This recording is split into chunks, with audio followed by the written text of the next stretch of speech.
그런 이야기들을 많이 하죠. 지방은 떨어져도 서울은 오른다. 서울이 오르는 이유는 자족시설, 그리고 학군, 교통 모든 것들이 갖춰져 있죠. 그래서 서울에는 수요가 계속 몰릴 것이고 그래서 서울 집값은 계속 오를 수밖에 없다. 이런 이야기들을 많이 해요. 그래서 떨어지더라도 지방만 떨어지고 서울은 계속 오를 것이다. 특히 빠 모시기가 그런 이야기 많이 하죠. 그래서 과연 그 말이 맞을 것인가? 그런 이야기들 제대로 한번 봅시다. 보면은 올해까지만 하더라도 뭐라 그래요? 서울은 집값 더 뛰는데 5월에 이미 서울 떨어지고 있었죠. 지방은 대세 하락이다. 그러면서 키 맞추기 상승은 없다. 키 맞추기란 말 자체가 거짓이다. 늘 말씀드리지만 왜 키를 맞춰야 돼요? 키를 맞출 거면은 서울 지방 다 맞추고 그 다음에 아파트 단독주택 다 맞추고 신축 구축 다 맞추고 다 맞춰야죠. 그 다음에 LTV 낮추면 서울 아파트가 상승하고 지방은 하락한다. 그래서 LTV를 풀면은 구매 여건이 개선되면서 수요가 증가하는데 대체 관계에 있는 지방 수요는 감소하기 때문. 키 맞추기라는 말이랑 요 말이 전혀 반대되는 말이죠. 아니 지방 아파트를 살 수 있는데 대출을 더 받을 수가 있어요. 그럼 수도권 아파트를 사는 거고 그러면은 더 받을 수 있으면 서울 아파트를 사는 거죠. 그렇다면은 키 맞추기가 아니라 서울을 못 사기 때문에 수도권 지방으로 몰린 거죠. 심리가 잔뜩 쌓여있는 상황에서 공포 수요와 투기 수요들이 동시에 몰려오니까 10명 중에 4명이 서울은 집값 오른다고 하고 있다고 합니다. 그래서 인식이 그렇게 바뀌어 있어요. 서울은 집값이 계속 오른다. 그런데요, 늘 말씀드리지만 서울은요, 세계적으로 굉장히 거품이 많이 쌓인 도시입니다. 서울이 여건이 좋아서 오른다가 아니라 서울보다 여건이 더 좋은 도시들이 서울보다 저렴한데 세계적으로 많아요. 그렇다는 것은 서울이 거품이란 소리네. 그 거품을 인정을 안 하는 거다. 그래서 특히 이 빠 모시기, 요분이 계속 이 이야기 하죠. 내 집 마련 타이밍은 언제다? 항상 지금이다. 그래서 일자리가 많은 지역들은 앞으로 수요가 끊이지 않을 것이다. 이런 이야기죠. 그래서 일자리가 많아지는 곳으로 가라.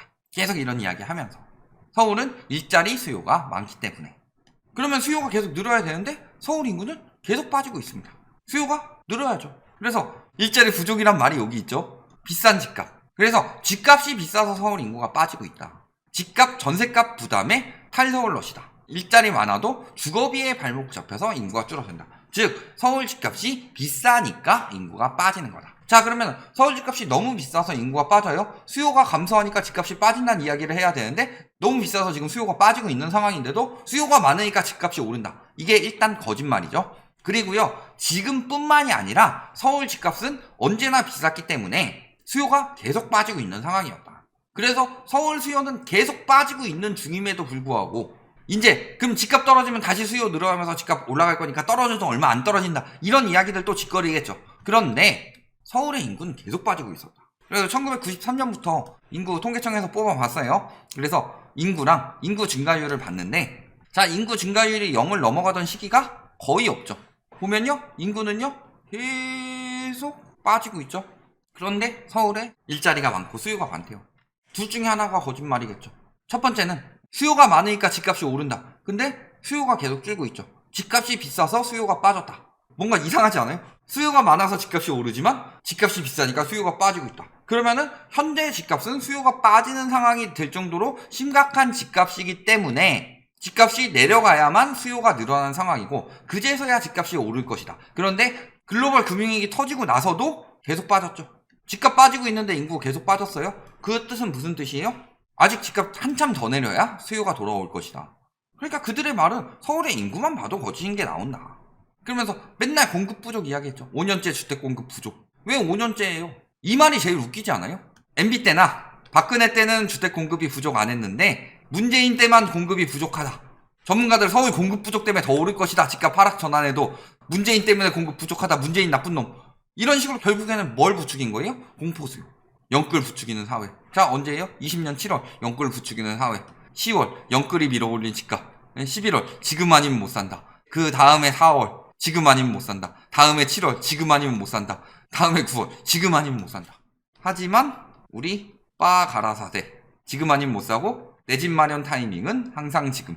근데요, 이때 지금 아니면 못 사는데 이때도 지금 아니면 못 산다는 건 집값이 안 올랐다는 소린가요? 아니면은 지금 아니어도 살 수 있었는데도 지금 아니면 못 산다고 거짓말을 했을까요? 그렇게 속은 거다.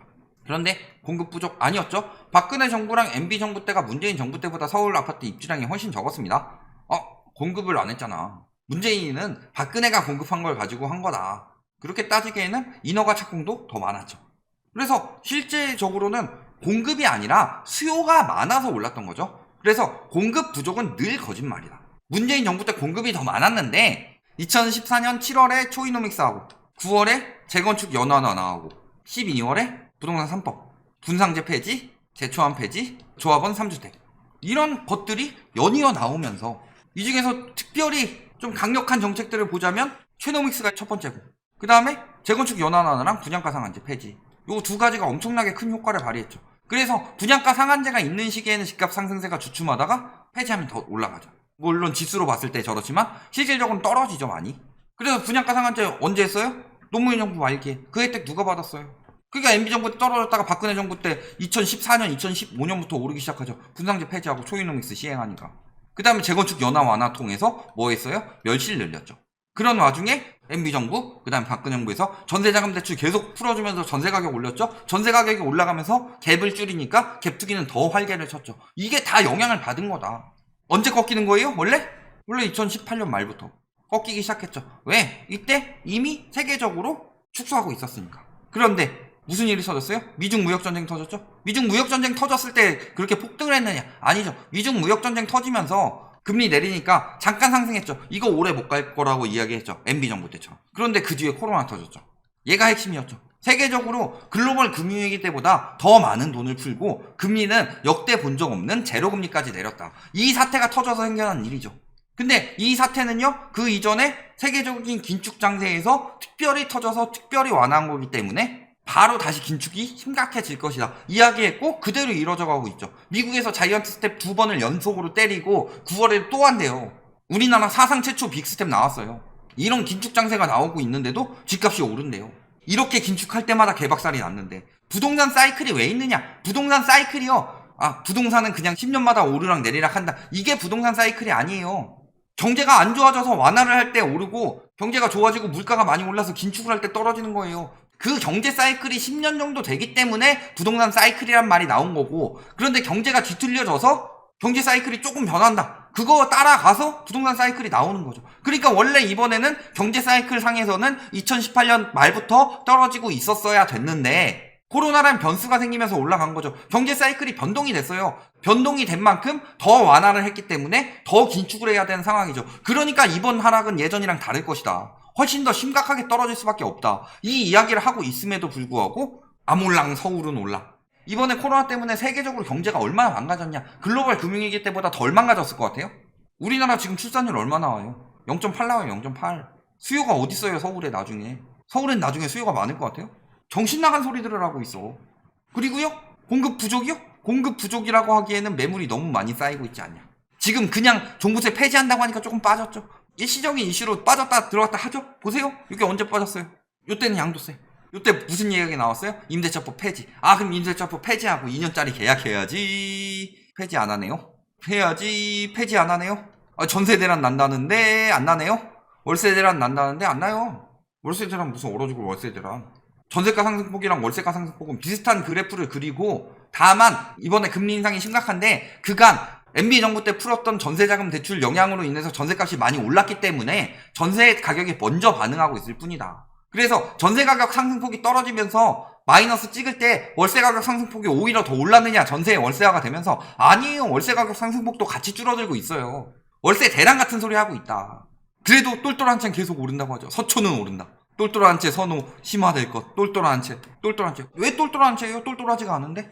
500만원짜리 루이비통 가방을 사기 위해서 줄을 섰는데 놓쳤어요. 그래서 리셀러한테 1000만원 주고 사면은 그게 똘똘한 한 개 가방 산 거예요. 낄낄하게 산 거지. 근데 똘똘한 채라고 해요. 뭐가 똘똘한데 도대체. 근데 서초 상승세 멈췄죠? 그리고 서초만 똘똘한 채 이야기 나온 것도 아니고 나머지 강남, 용산 이런 데도 다 똘똘한 채 이야기 나왔는데 다 떨어지고 있죠. 그리고 전세 가격 더 심하게 떨어지고 있죠. 서울뿐만이 아니라 서초나 이런 데 매매 가격보다 전세 가격이 먼저 하락세가 나타나기 시작했죠. 그리고 심지어는 경매마저 유찰이 되고 있다. 똘똘한 채인데. 줄을 서서 사야 되는 똘똘한 채에 감정가보다 2억 낮아져. 감정가보다 2억 낮다는 건 시세보다는 4, 5억 낮다는 소리예요. 그 이상. 저번에 한번 낙찰된 거 강남 쪽에 똘똘한 채라고 해서 140%에 낙찰된 게 이게 시세 정도였어요. 낙찰률 뚝 떨어졌죠. 똘똘한 채도 안 사요 이제. 뭐가 똘똘한 채야. 수요가 넘친다면서요. 거래 현황 똘똘한 채들 계속 떨어지고 있죠. 전세가도 떨어지고 있고. 그 다음에 서초구도 지금 인재세가 떨어졌다고 하지만 이거 계속 떨어지고 있죠. 거래가 안 되든가 떨어지든가. 특히 여기는 33억. 서초 전세가 하락 심각하죠. 매매가에 영향 많이 줄 겁니다. 당장 자금 구해야 되는데. 전세 대란이요? 역전세 대란 나고 있죠. 똘똘한 채 아닌 노동왕은요. 말할 것도 없이 뚝뚝 떨어지고 있죠. 이게 서울 아파트의 현황이다. 지방은 떨어져도 서울은 안 떨어진다? 지방이 더 먼저 떨어지기 시작했다. 원래는 지방은 안 떨어져도 서울은 떨어져요. 이게 IMF 때나 글로벌 금융위기 때 이게 더 심각했는데 이번에 코로나 때는 왜 지방이 떨어지고 서울이 이렇게까지 안 떨어지고 요만큼만 떨어지느냐? 그 이유는요. IMF 때나 글로벌 금융위기 때는 서울 위주로 집값이 오르다가 떨어진 건데 코로나 때는요. 서울 2019년에 멈춘 이유 서울 멈춰놨는데 풍선효과니 뭐니 해가지고 수도권 지방까지 다 번져서 그러니까 지방은 거품이 안 꼈으니까 계속 화폐가치 하락만큼 오르고 있었는데 이번에는 지방에도 거품이 꼈기 때문에 지방부터 빠지는 거예요. 근데 거품 많이 낀 데가 원래 많이 빠진다. 뭐 여기 뭐 올라가는 것도 있지만 대부분 전세도 떨어지고 있고 다 이런 현상이에요. 글로벌 금융위기 때도 뭐라 그래요? 강남은 계속 반등한다. 급매물 꿈틀하고 급매물 거래하고 호가 상승하고 집값 추가 상승 여력 충분하고 대기 수요들 움직일 거고 하반기 서울 주택가격 오를 거고 빠를수록 이익이다 이런 식으로 했는데 어때요? 버블세븐 20%, 30%, 40%, 50% 버블세븐 거품 많이 낀 지역은 하락폭이 더 컸다. 서울은 안 떨어진 거 아니에요? 버블세븐의 강남 상부 목동이 있어요. 그 외에 분당이나 그 다음에 평촌 용인 버블세븐 중에 4개가 서울에 있어요. 서울 중심부에 똘똘한 채들. 도쿄도 그렇게 믿었어요?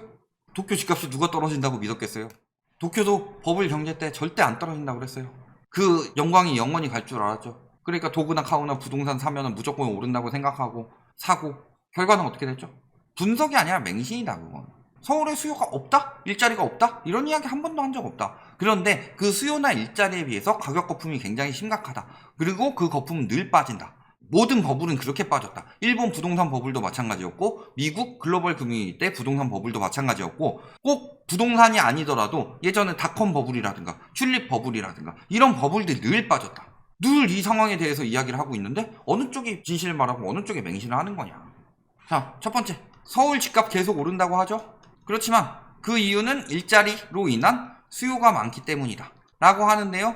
자, 전반적으로 수요는 계속 빠지고 있다. 특히 우리나라는 앞으로 인구 감소도 심각하기 때문에 수요는 계속 빠질 수밖에 없는 상황인데 이게 지방만 해당되고 서울이 해당이 안 되느냐. 서울은 인구 감소가 지금 수십 년째 되고 있다. 거기다 플러스로 거품 심각하다. 거품이 심각한데도 절대 안 빠진다고 말한다. 서울의 집값이 홍콩, 뉴욕보다 비싼데 거품이 아니래요.